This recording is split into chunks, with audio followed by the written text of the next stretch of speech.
Welcome. So my name is Rob Phillips. I'm a senior tutor on the Design Products programme at the RCA. We are located in Kensington, and our programme is about to move to the Battersea campus in January. So in DP, we have kind of a lot of different approaches to design and sort of a framework that I'm going to go through a bit today. So yeah, so what we're going to talk about is give an introduction, a bit of background and context.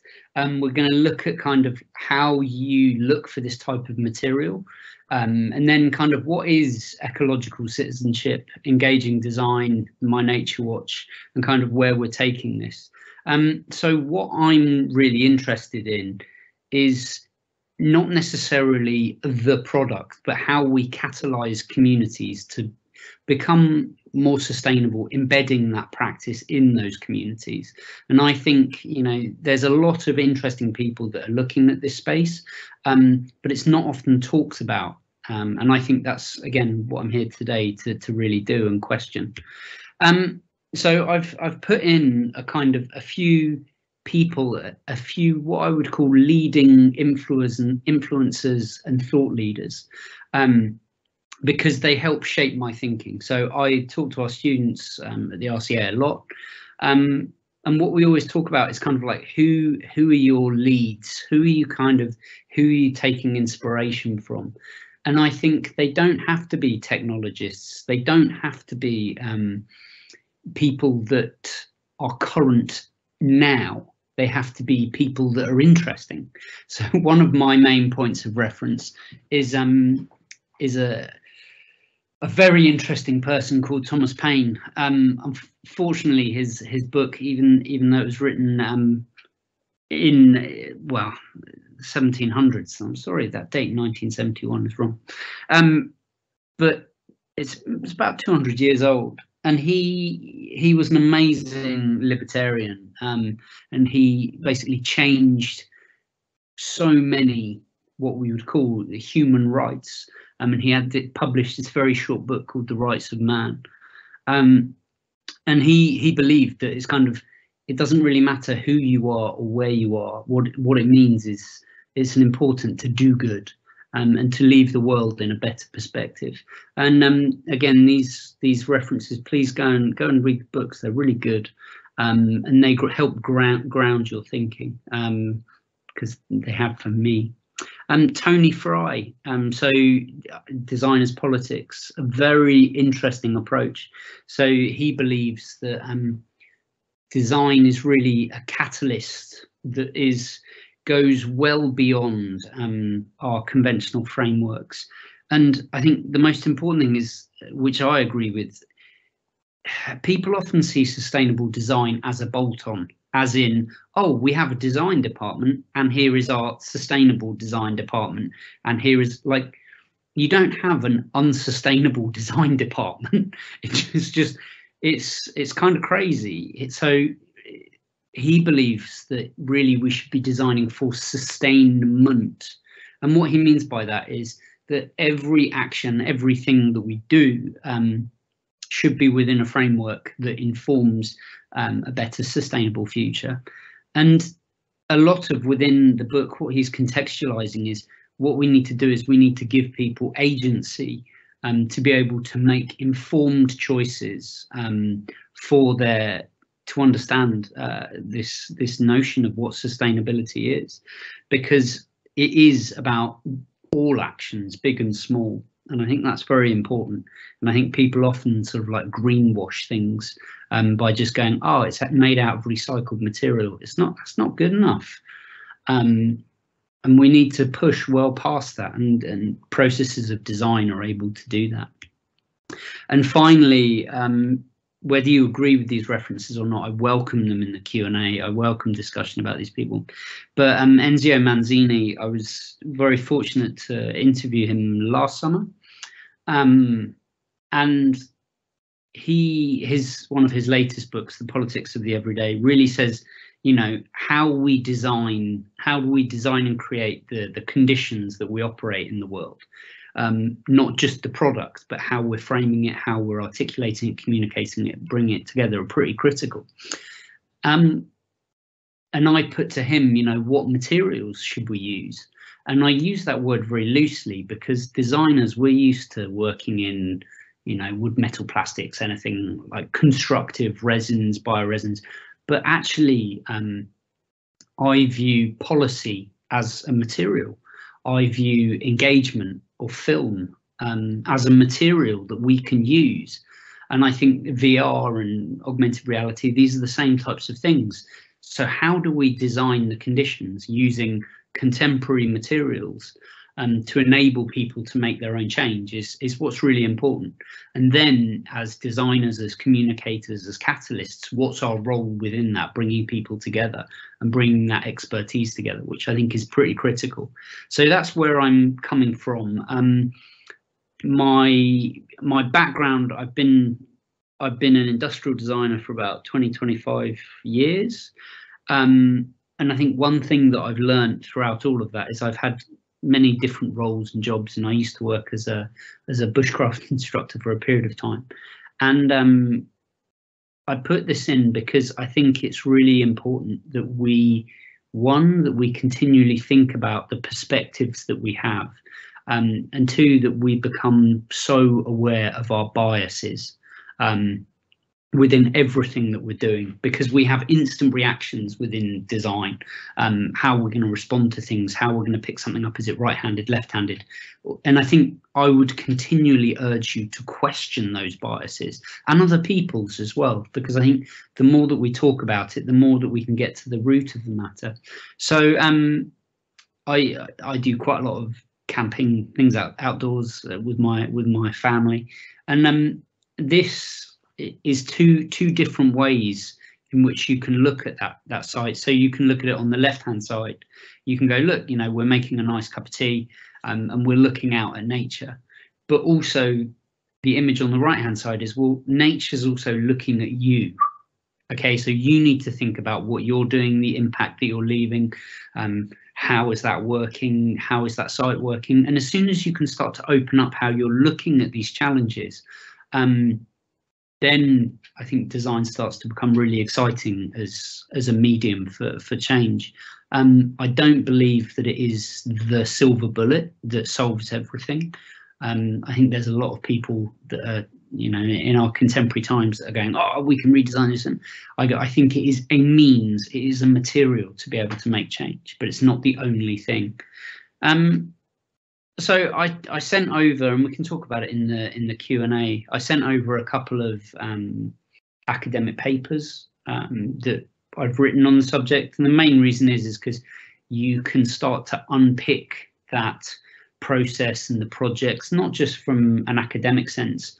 I think my personal view, and again to my students, that writing is an amazing form of communication, and also how you can present coherent concepts and ideas. And I think the more that you write, the more that you communicate, the more consolidated those ideas and concepts can be. So whilst I have to publish materials for my role, I actually really enjoy it, and I think it's something that everyone should do. It really helps with narrative creation and really understanding that argument.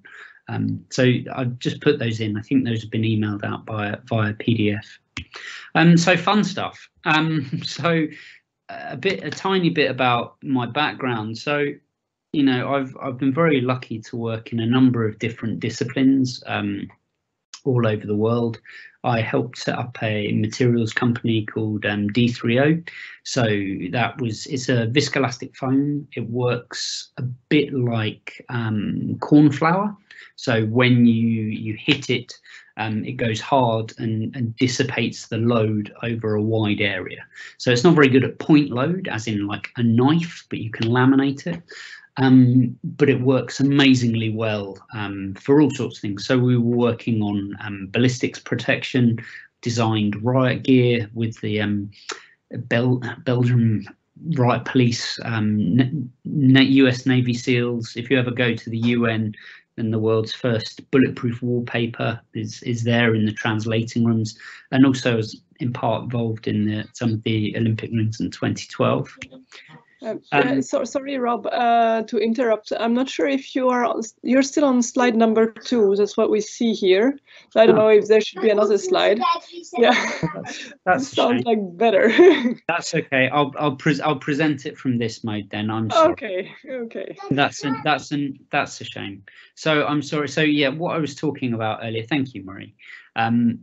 So what I was talking about earlier was those different framings of those people and those groups, and I think that's really, really important. Again, one of my colleagues, Professor Ashley Hall at the RCA, always says to me, you know, come to anything with the most informed opinion, and the best thing you can do is have an informed perspective. So, you know, read wide, but start to find people that you agree with. And that's what I was talking about in the way that we look at things, and the way that how we should be looking at the world and how we should be continually questioning it, because I think it's very easy to only see things from your perspective. And that sometimes that comes in time, with age or with experience or process, but I think it's good to question. And I think probably potentially, you know, my daughter's generation will be completely different and have a completely different mindset. And I think that's one thing that people forget within almost like design futures or design futuring, is that our mindset and our approach will also change. It won't just be the materials and things that we're using. We will be approaching things in a completely different way. Those were the readings. Again, that you can see that list has been released. So yeah, so this is what I was talking through. And yeah, so we've worked on a kind of a multitude of different spaces. My PhD was looking at how we can create technologies through open source, but also starting to understand how we could leverage local communities that were keeping bees. So I worked with a series of groups, the Cornell Lab of Ornithology. They've developed all sorts of technologies. Say, for example, they had a project called the Elephant Listening Project that works in the Amazon basin. And what they were doing was tracking and cataloging the voices of how parent and child elephants would talk to each other, which is kind of insane. But when you start working with these scientists and you start going, actually, how can you use that alternate data? And they started to find poaching rings based on the kind of data and location they were getting from these elephant sources. So I worked with a number of different groups, and this was about 7 years ago. So we were creating DIY kits for people to start understanding the yield of their hives. This was just at the time that people were really starting to understand what colony collapse disorder was, how that was working. And so it was about informing citizens really how they could make better choices. I've worked with many different sporting groups.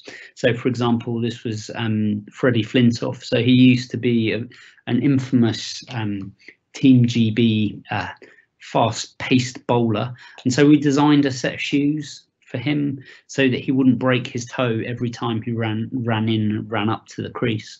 And this sort of thing.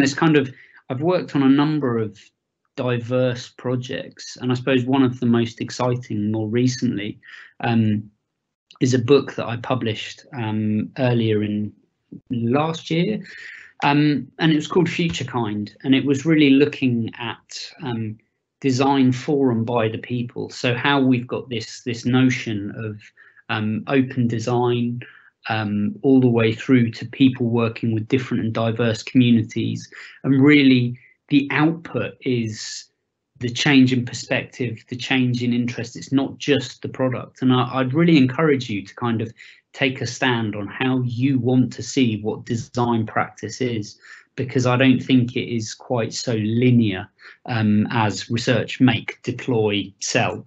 I think it is far more complex. And secondly, unfortunately, these won't all play at the same time because I'm in a different presenter mode. So I'm sorry about that.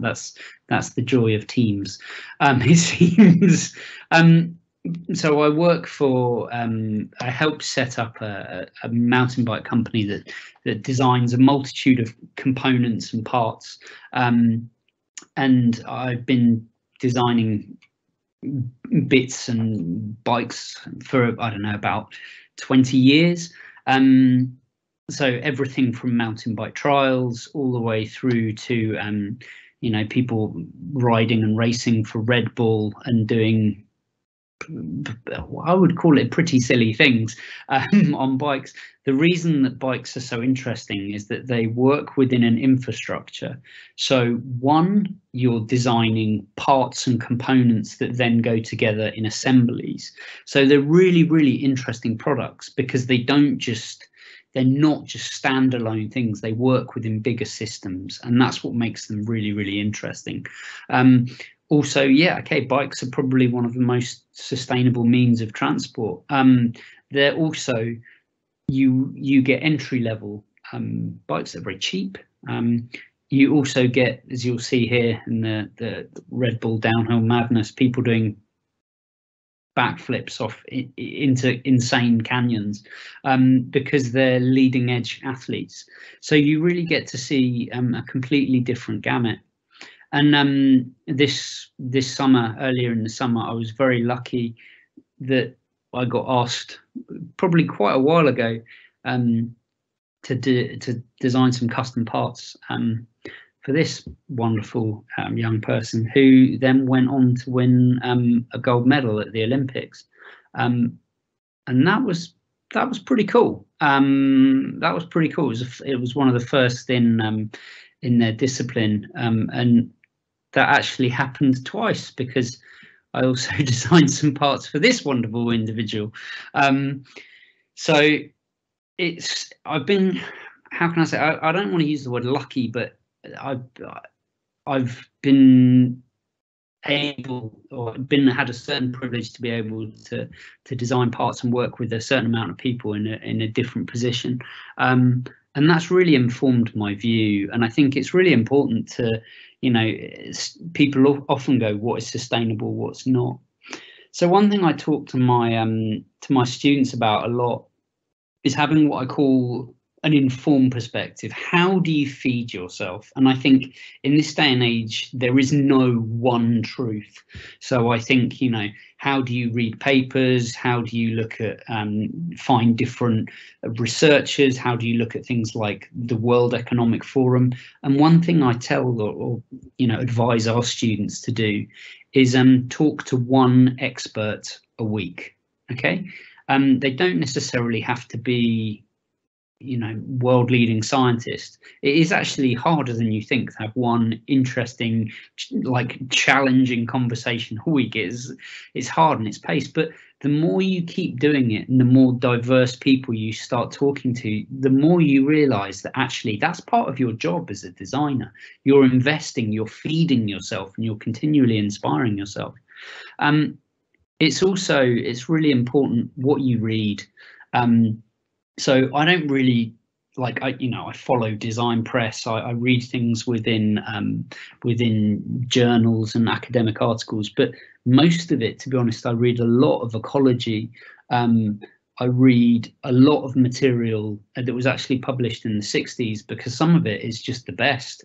I would really encourage you to look at groups like the Victor Papanek Foundation. They're an amazing group, and they don't necessarily seek, you know, the kind of, this is the right thing. They open up these different spaces. So, I mean, I read a lot from like Next Nature, and again, just kind of how we're emulating these spaces. There's a lot in there that's really interesting.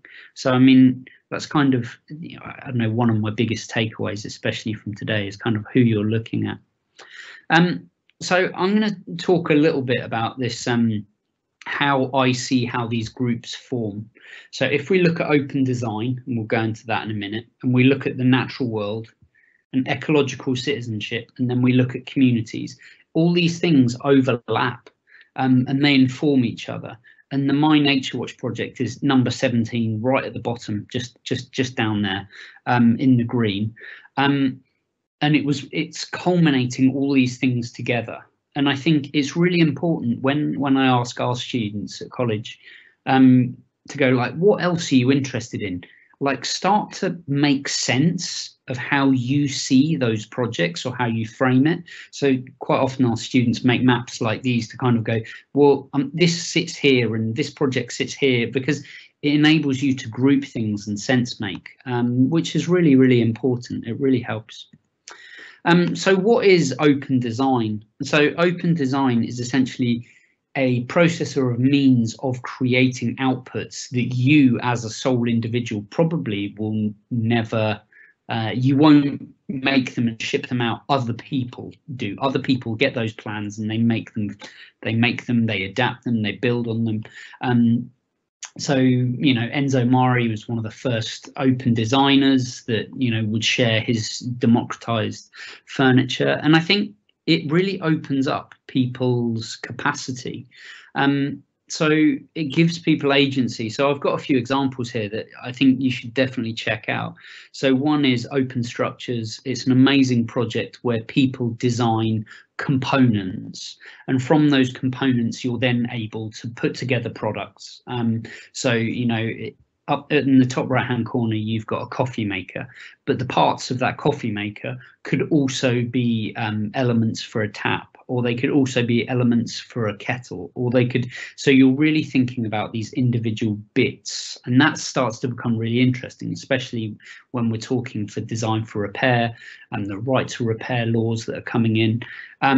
Shower Loop, an amazing group. What it does is it reuses your shower water, it repumps it round so that you're using literally a quarter of the amount of water that you usually have in a shower. And I think open design also has this kind of positive negative. So Defence Distributed, you know, the Wiki Weapons project, I'm sure that people maybe have discussed it. Is it a good thing? Is it a bad thing? People were bound to do it. I'm kind of really glad that it happened, because in literally, I think it was about 72 hours, the Wiki Weapons project, what it was is it was 3D printing the lower receiver of an AR-15 machine gun, submachine gun in the States. It was the only component when it was released at that time that required a firearms license. And overnight, the powers that be within the United States came together and they had to change gun law. So for me, as a product that's shifting law and policy, that is pretty amazing. Should it exist? Well, that's a whole other argument. But I think actually how we're moving into those legal structures starts to become really interesting. And then you've got these pop-up experiments. So for example, you've got, this is Adidas's project Knit for You. It's, I think quite often bespoke outputs are the kind of subject of kind of like niche fashion houses or bespoke. That's okay, because they have to start somewhere, and then those concepts roll down to the masses. Does this work everywhere? No, not necessarily. But is it an interesting idea, actually, that you can go and create custom wear? You can go and think about how you're putting stuff together. Is that impactless? Don't know yet. I think it's too early in the day to really say, but it's definitely an interesting approach. So with that kind of framework in place, it brings me into this sort of thinking and approach of ecological citizenship. So what I mean by that is a democracy or a democratic approach is the most powerful when it has an enabled group that are spread over a wide area that can respond. And And the thing is, it's about lots and lots of smaller contributions rather than just about mass change. Even if you look at something very, very simple, like, you know, how many people polish their shoes, right? And these things sounds kind of ridiculous, but as soon as you polish your shoes, you're looking after the materials you own, you're not throwing them away so quickly. How many dog owners pick up their dog feces? Well, it's a massive issue because a lot of people don't. So ecological citizenship is really looking at sort of like positive ecological actions that go beyond individuals. So it doesn't just benefit me, it benefits a wider community. And that's what's really, really important and really interesting. So I've got some example projects here. So Safety Net Technologies, this is one of our graduates. They created this amazing adaptation. So this little LED ring that fits in trawler nets. And basically what happens is that under EU law and UK law, we have discard. So certain fish that are caught that are too small have to just get thrown over the side. This technological intervention works. It can be deployed. It can be adapted to any net, and it means that smaller fish can find their way out, and it works, and it's a fit and forget solution. So again, I think sometimes these things you have to bear in mind that you're designing within bigger systems, and that's often the challenge. Sometimes a mass wholesale change is quite hard. Land Life is another absolutely classic project. What they do is it's basically a paper mache little bowl that you top up with water, and then over the first 90 days of growing, it feeds and nurtures that plant, so it gives it a better start. It's really cheap.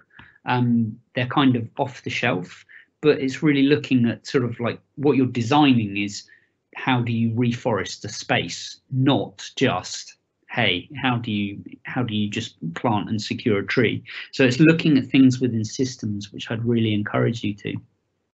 Burning Man Festival as well. So I've never actually been. I've had many friends that have been, but it's an amazing metaphor for how we design cities and places. So Burning Man is the festival that happens in Death Valley, and it exists for about a week, and all these amazing artists, designers come together, have this crazy festival. And it's kind of a typology of a city, a pop-up city, because it exists for a very, very short period of time, and then it goes away. And they're now going, right, how can we redesign it so that we have less impact and we are positively rewilding the space as we go? Again, really interesting approach.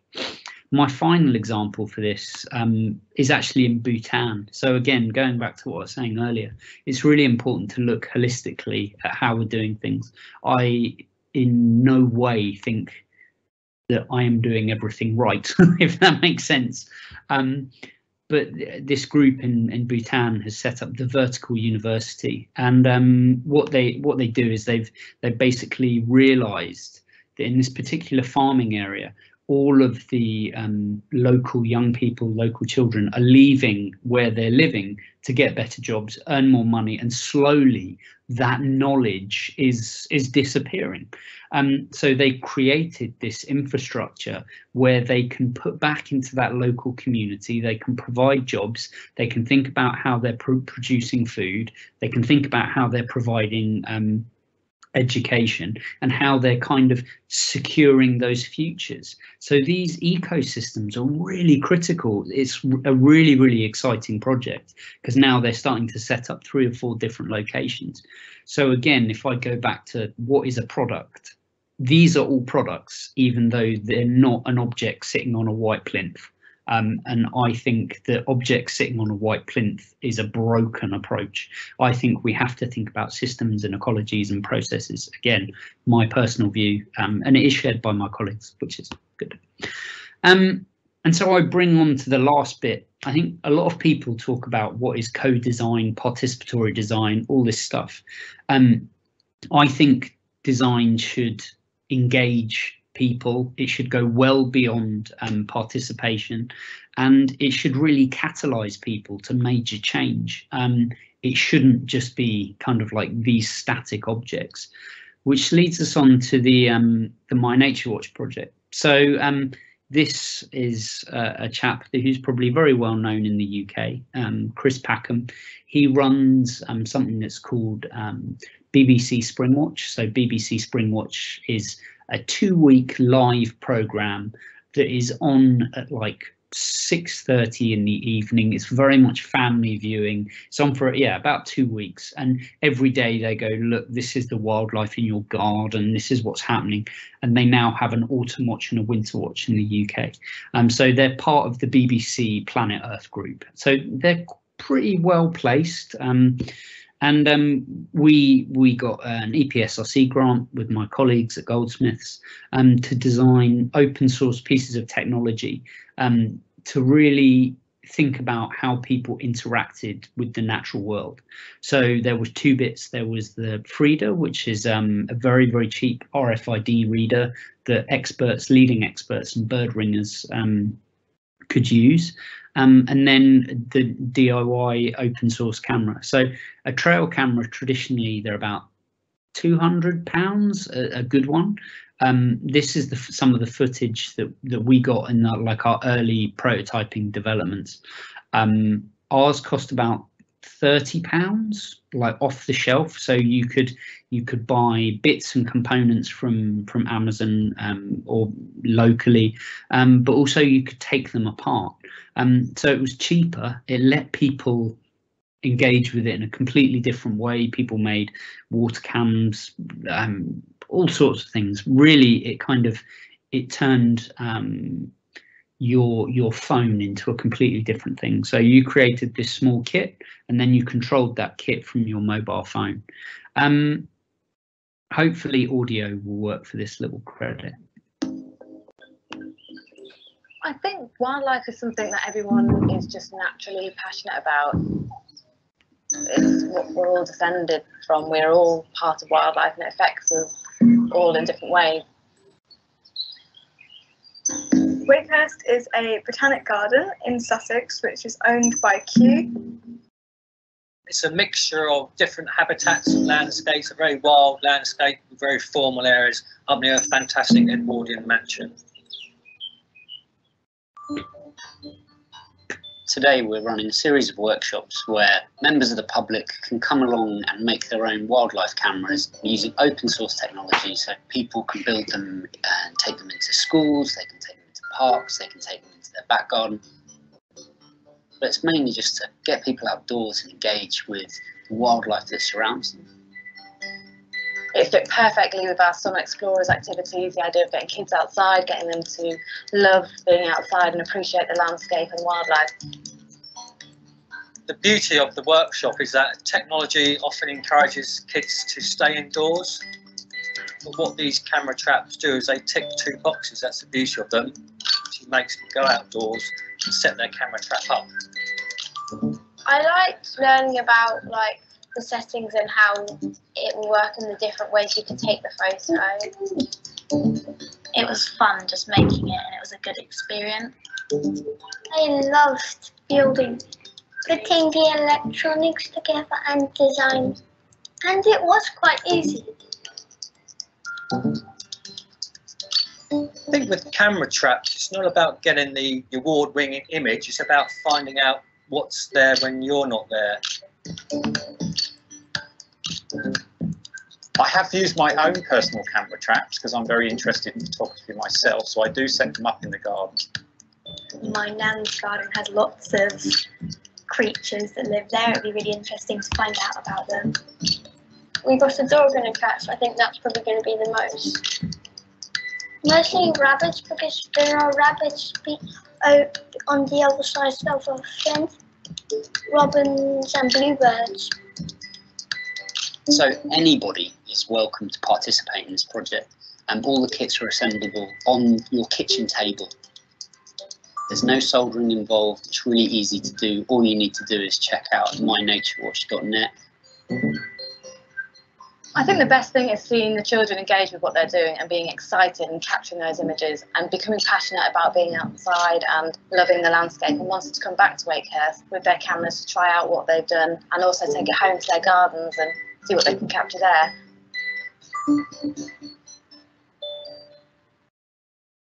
I think I actually made a word there, assemblable. So anyway, my apologies. So as part of that, we ran lots of workshops with the National Trust. We also had Maddie Moat, so she is a famous CBBC children's BBC broadcaster. She started making her own kit and running things on a YouTube channel. We were also on BBC Springwatch, so something in a very short space of time, something like I think 2 million people overnight saw this project. But what we turned it into was kind of like a series of processes of how we were working with people. So, for example, we worked with local cinemas quite a lot, and we brought those communities together to build cameras, then essentially edit these things together so that the film and filmmaking was part of their skill set.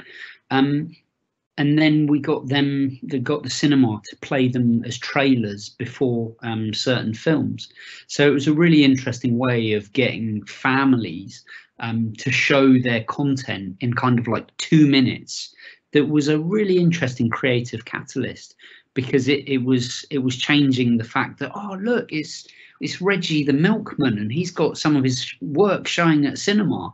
That's amazingly powerful. And so I would really encourage you, even though it's amazing to be on television and do all that stuff, if I'm honest, the most interesting thing is how you help and enable people in the everyday. So quite often people think that this is the product. They think this is the thing that we designed, and that's great. Yeah, fab. You can repair it, you can use it, all that stuff. But this is the product. This is the most important thing. It's the people that are connecting with each other. Technologies will pass, new technologies will come and go, certain things, but actually the connections that people forge are essential and critical. And the main reason is that, you know, we've had so many narratives and stories of people who've talked to their neighbours more because they've seen different animals.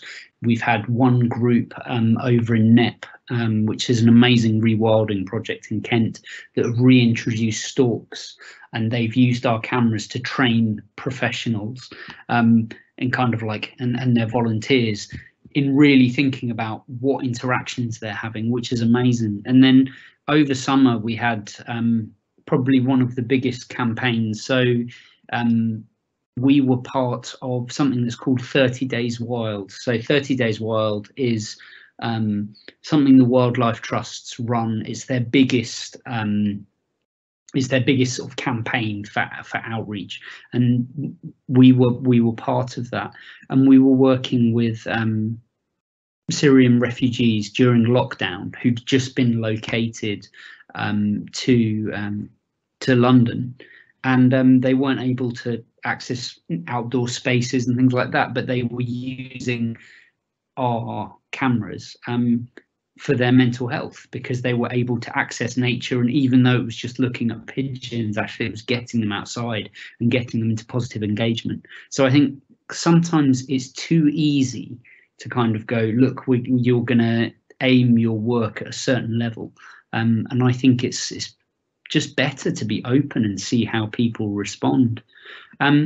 So as kind of part of that, I think it's really, really important that you build partners.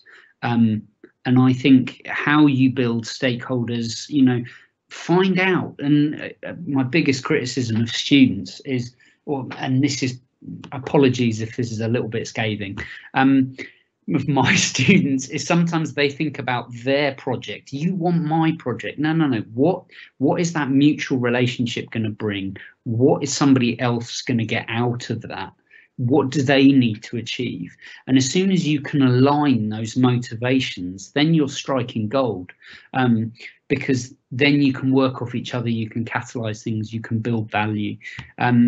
It's amazing how much you can achieve just by asking people. Sometimes if you ask people in a really positive way and just go, hi, look, can I come and have a chat? We're thinking about this sort of project.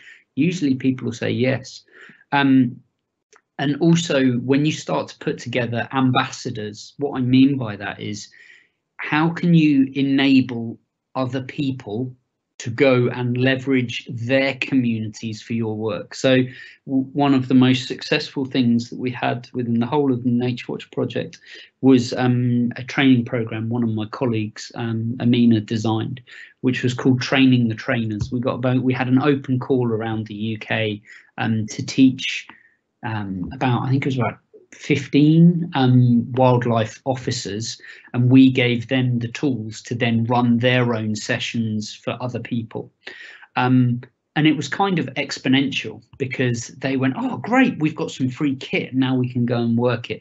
So, you know, think about how you can get advocates of your project that can go forth and kind of tell your story, because I guarantee they'll tell it better than you. And finally, I'll be able to hopefully share it in a couple of weeks, because it's a position paper that we put together, which is kind of thinking about actually what is ecological citizenship and how's it going to work. So I would see designers as more of a designer and residence kind of process, how you're going to work with charities, how you're going to foster community technologies, how that's kind of going to work. So, you know, a community technology is something that enables that wider group. So, for example, in the States, the US, they might call it public interest technologies. Okay, so where you're creating the tech that benefits a wider society, but it also benefits individuals. Like, how's that going to work? How are you going to safeguard people? How are you going to safeguard spaces? And so we spent quite a bit of time almost like designing processes and the narratives and stories and how that would work, and mainly because it lets you design beyond your capabilities. So we're thinking about, right, so how would people explore different spaces? How would those objects, artifacts, repairable items be used? Would they be working with local tourist offices? Could they explore things? How would you work with scientists? How would you have holidays on beaches and kind of be able to leverage those pieces of equipment? And I think it's also, you know, when we start to talk about interactions, you know, you can design all the tech that you want, but actually, you know, one of the most another profound example that we had from NatureWatch was somebody deploying a NatureWatch camera in their grandmother's garden, and their grandmother then went to what we call in the UK a care home, and so she wasn't able to get out, and that individual was then able to go and share those pictures with that grandmother. This is what's happening in your garden. And apparently that aided her recovery. I mean, I have no scientific proof for that. So in the Q&A, please don't ask that. But you know, the doctors could see every time she'd been visited, she had a completely different demeanor, which is pretty amazing. And then how we link things. So I think, you know, how we talk about urban and suburban settings is really important. So, you know, how we can use spaces to grow food and then benefit them, how we can start to think about those infrastructures. And the thing is that I think this is a product, okay? It is part service, part policy, part understanding geologies, part understanding biodiversity, but at the end of the day, it's a product. You can sell it, you can, you know, it's just, again, who's the catalyst? So as soon as you can start to link people in, so again, a different example, in 10 years ago, we used to have Saturday jobs, and a Saturday job in the UK is, you know, a job that somebody does, a young person does, on a Saturday, to earn some extra income. The thing is that with the way retail's gone, they don't exist anymore. But, you know, we have a lot of discussions at the RCA, like, well, why can't data gathering or kind of understanding different spaces or air quality pollution. Why can't that be an extra job, a Saturday job for young people? Or how does that work? So you've got to think about new economies and processes. So I'm just going to start to summarize. With some of the reading, I'd really recommend. So Power to the Public is an amazing approach to public interest technologies. What do we need to do? What's the values of them? Where they sit? It was written by Cara Dawson, Hannah Shank, and Hannah used to be one of Barack Obama's technology advisors. So the opinion is very much based on kind of public and policy rather than say like IoT, but I think, you know, policy and design very much goes together. Karl Hess, so he was kind of like an enforced stalwart, a bit like Victor Papanek, of kind of like right and wrong in sustainability. I love it. He did a really, it's probably on YouTube, Through Liberty it's called, it's a documentary, and he wrote this book, Community Technology, and I'll be honest, it was written in the 60s and I must reread it every 4 months because it's really inspiring. The way that he talks about technology is not battery operated, it is ink is a technology. It enables communication between two people, and I think as soon as you can really start to calibrate your thinking, it really helps. Ezio Manzini, so Politics of the Everyday, this should be standard reading for every single design student. It's hard work because it's very compressed, but it's amazing in the way that he's starting to go, look, this is how we need to look at the world and set things up. I'd really recommend that you read it. Get Together, so Get Together is pretty much one of the only books I've found on how you design and build communities. It's written by a really interesting studio based in San Francisco. One of them, Bailey, founded Instagram and helped set it up and then worked for lots of other different organizations. It's absolutely brilliant. And if you can design and build a community, then put your project that you're working on inside that community, suddenly you're catalyzing massive change through those people. And that stuff is really interesting. Again, the best thing we did in NatureWatch was just literally set up a social media platform to see how people were using and reporting on what we're doing. And I put my book not out of arrogance. I want to caveat, like, you don't have to buy it. You can go to a library, flick through, and then go, oh, that's cool, and go and look at it. The projects in it are not my own; they are collected works. And basically, if I was to do an exhibition, it would include half of these projects because they're really inspiring. They're different ways of, you know, approaches to repair, approaches to catalyze, approaches to mass change, which I think that design model is changing. Sometimes it's changing slower in some places than others, but I would really encourage you to read it. If you want a bit more information about, you know, what I was talking about, engaging design, things like that, then by all means, please check out my Google Scholar. I'll put it in the PDF that I share with your colleagues, because hopefully you might find it useful. And I would really encourage you, if you read things and you disagree with me, email me. I'd love to hear your perspectives. I do not believe in that, you know, the one true voice. I think we have to, the more we talk about these things, the further they go and the better they go. And I think, sort of in summary, what I'd really encourage you to do when you're thinking about how you kind of deploy this ecological citizenship is think about the biggest picture you can, huge. You know, what are you trying to explore? How are you trying to do it? What's the audience? Who's it for? Is there an age group? Is it collective? Is it for a network? And what is your definition of success? Because I think that's really, really important, because they won't be the same. Your definition of success might be, right, it needs to be financially sustainable. Right, okay, yeah, that's a given. But it also has to do a certain thing. Does it have to be fun?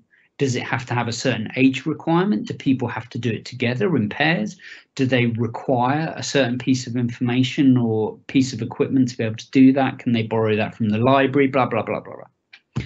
The main reason I say that is defining what success is critical, because then you can work everything out, and that's the best way in which you can bring other stakeholders online.